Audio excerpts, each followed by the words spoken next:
Mukunda jewellers మొట్టమొదటి factory outlet. Making ఛార్జీలు లేవు. బ్రాంచెస్ కూకట్పల్లి, కొత్తపేట, సోమాజిగూడ మరియు ఖమ్మంలో. Welcome to our channel. ఈ రోజు మనతో పాటు రమగారు ఉన్నారు. నమస్తే రమగారు. నమస్తే జయ. కాశీ మజిలీ కథలు చెప్పుకుంటున్నాం కదా, సిరీస్ లో భాగంగా ఇంకొక కథ ఈరోజు. మొదటి మజిలీ కథ చెప్తాం. ఈ మొదటి మజిలీలో గోపుడు ఆకులు కోయటానికి వెళ్ళి పైన ఒక కీలు రథం పోతుంటే చూశాడు. అవునండి. అయితే ఈ కీలు రథం ఏమిటని అదని గురుగారిని అడిగితే ఈయన ఏం చేశాడు, తనకు మాణిక్యం దొరికింది కదా, ఆయనకి మణిసిద్ధుడు కదా, ఆ మణిని తీసి ముందు పెట్టుకుని దానికి నమస్కరించి చూశాడు మణిలో కథని. అక్కడ ఏముంది అనేది ఆయనకి వెంటనే తెలిసిపోతుంది అన్నమాట. సరే, ఈ మణిని ప్రార్థించిన తర్వాత కథ చెప్పడం మొదలుపెట్టాడు. ఈ మణి అంటే కీల్ రథం గురించి చెప్పాలన్నమాట. కీల్ రథం అంటే ఇప్పుడు ఒక రథం కనపడితే ఆ రథానికి రంగు రుచి చెప్పడానికి కుదరదు, దాని పూర్వాపరాలు చెప్పాలి, ముందు వెనుక కథ చెప్పాలి కదా. అయితే ఆ ప్రాంతానికి దగ్గరలో ఉన్న కళింగ దేశానికి సూరసేనుడు అనే రాజుగారు ఉండేవారట.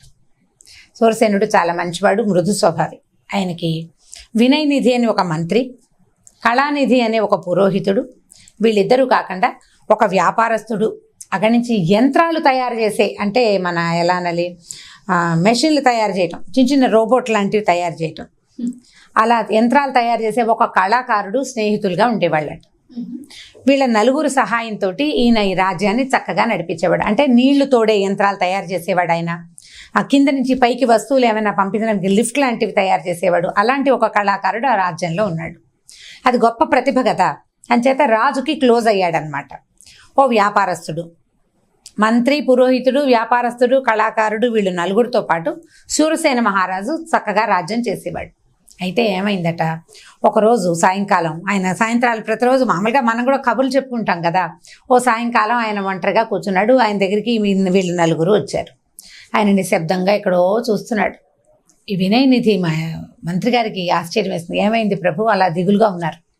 ఇప్పుడు మనం మూడ్ ఆఫ్గా ఉంటే మన ఫ్రెండ్స్కి తెలిసిపోతుంది, ఏమిటి మూడ్ ఆఫ్గా ఉన్నామని అడుగుతారు కదా.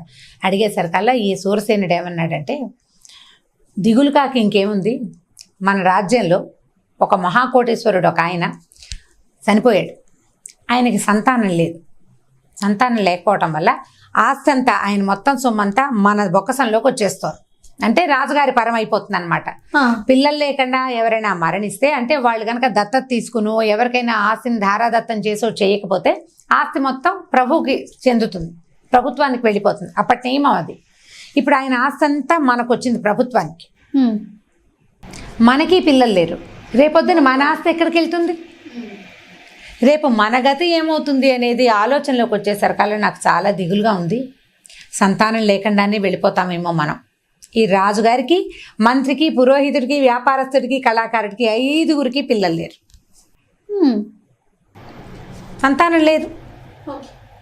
అప్పుడు సరే వీళ్ళు ఆలోచించుకుని పురోహితుడు అన్నాడు, ఎందుకు ప్రభు అంత ఆలోచన, సంతానం కావాలి, మనకి పిల్లలు లేరు. రాజు దశరథ మహారాజు పుత్రకామేష్టి చేయలా, జనక మహారాజు పుత్రకామేష్టి చేద్దాం అనుకుంటే ఆయనకి చక్కగా పిల్ల దొరికింది. మామూలు పిల్ల, వంశాన్ని తరింపజేసే కూతురు దొరికింది ఆయనకి. రాముల వారు ఎలాగో పుత్రకామేష్టి వల్ల పుట్టాడు. మనకు తెలిసిందే, ఏవో ఒకటి చెయ్యాలి.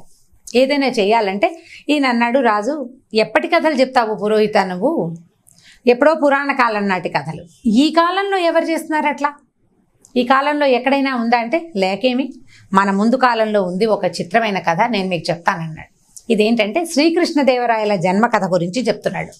ఇప్పుడు ఇది నిజమా కాదా అనేది మనం అడగకూడదు, కాశీ మజిలీ కథల్లో చెప్పబడింది. దీన్ని క్యాజువల్గానే తీసుకోండి, ఇదేదో చరిత్రలో ఉన్న సంగతిగా భావించద్దు. అయితే ఈ విజయనగర సామ్రాజ్యానికి చెందినటువంటి సాల్వ నరసింహరాయలు గారికి సంతానం లేదు. ముందున్న సంతానానికి ఏదో ఇబ్బంది వచ్చింది బహుశా. అందుకని ఆయన ఏం చేశాడు, తన మంత్రి పురోహితులను అందరినీ అడిగితే, అప్పుడు కార్తాంతికులు అక్కడ ఉంటారు కదా, ఏ లెక్క కట్టి ఈయనకి సంతానం ఉందా లేదా అని లెక్కలు కడతారు. ఈ జ్యోతిష్కులు వాళ్ళు యోగం ఉందా లేదా చూశారు. ఆ యోగం కోసం చూస్తే ఈయనకి సంతాన యోగం కొంత ఉన్నదని, సంతానం కలగటానికి పుత్రకామేష్టి లాంటివి కాకుండా ఒక విశేషమైన విధానం ఉందని నక్షత్ర గణన తెలిసిన ఒక పురోహితుడు చెప్పాడట. ఏంటంటే అప్పటికి కొంతకాలం తర్వాత ఆకాశం నుంచి ఒక తెల్లవారుజామున శివరాత్రి నాటి రాత్రి లేదా మాస శివరాత్రి నాటి రాత్రి ఒక నక్షత్రం రాలి పడుతుందని, ఆ నక్షత్రాన్ని ఒక జలకలశంలోకి గనక తీసుకుంటే ఆ జలం తాగిన వారికి సంతానం కలుగుతుందని ఒక విధానం ఉందని చెప్పారు. ఇవన్నీ ప్రూవెన్ సబ్జెక్టులు ఏం కాదు, ప్రూఫ్ లేదు వీటికి, కథల్లో చెప్పబడింది అంతే.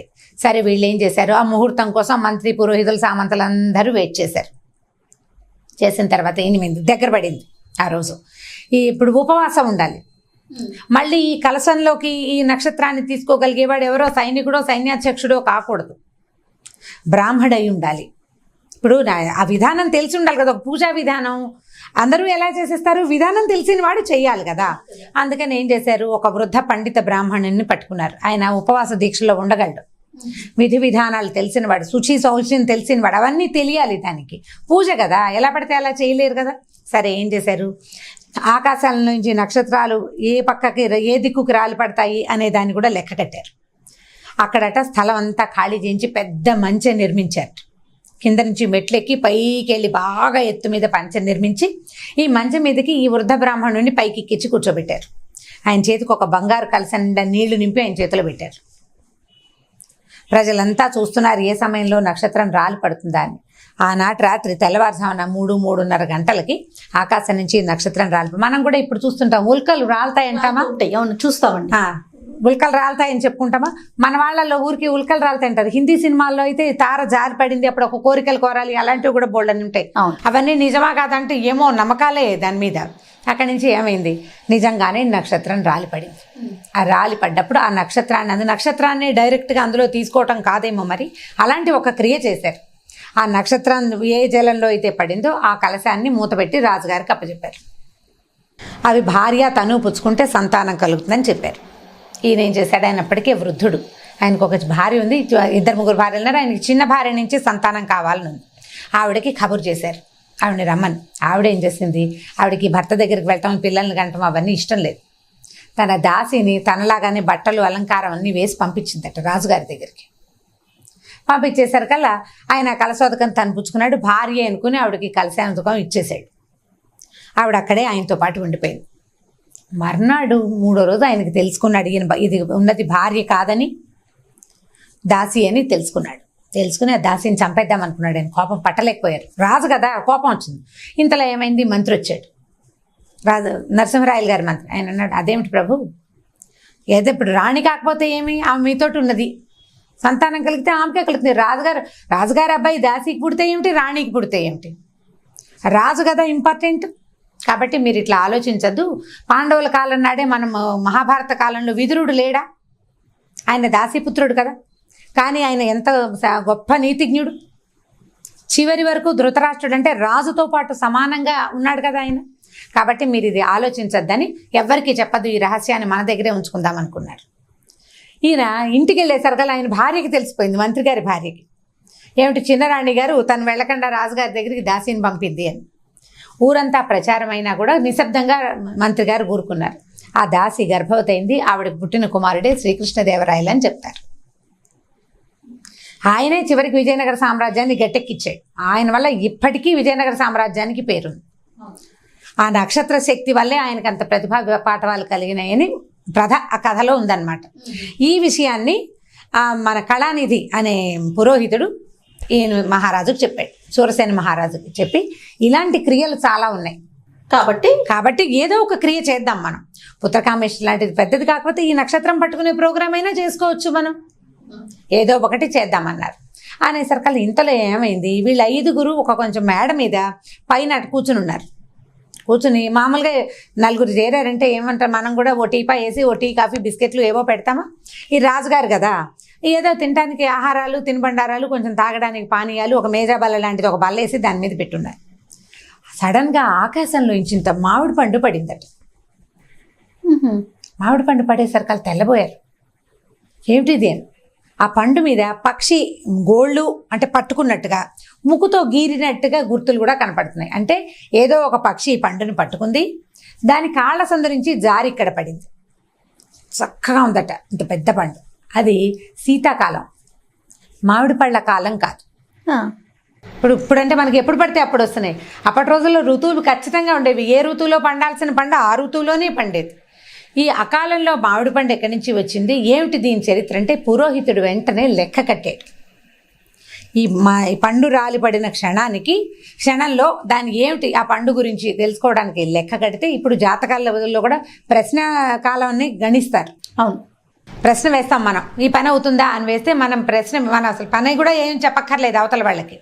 జ్యోతిష్కుడికి మనం పని చెప్పక్కర్లా, నేను అనుకున్న పని అవుతుందా అని అడిగితే నేను ఏ క్షణంలో ఆ ప్రశ్న అడిగానో ఆ ప్రశ్న కాలాన్ని గణించి లెక్క అవుతుందో లేదో చెప్తారు.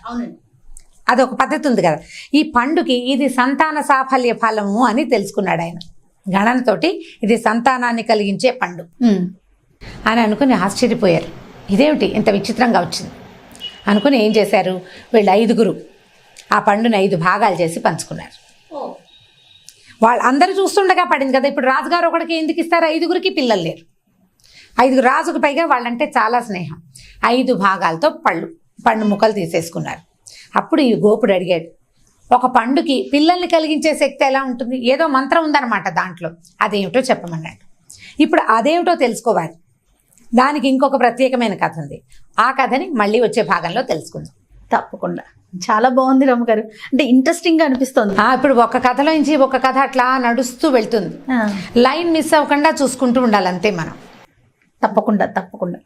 నమస్తే రమ్మగారు. నమస్తే జయ.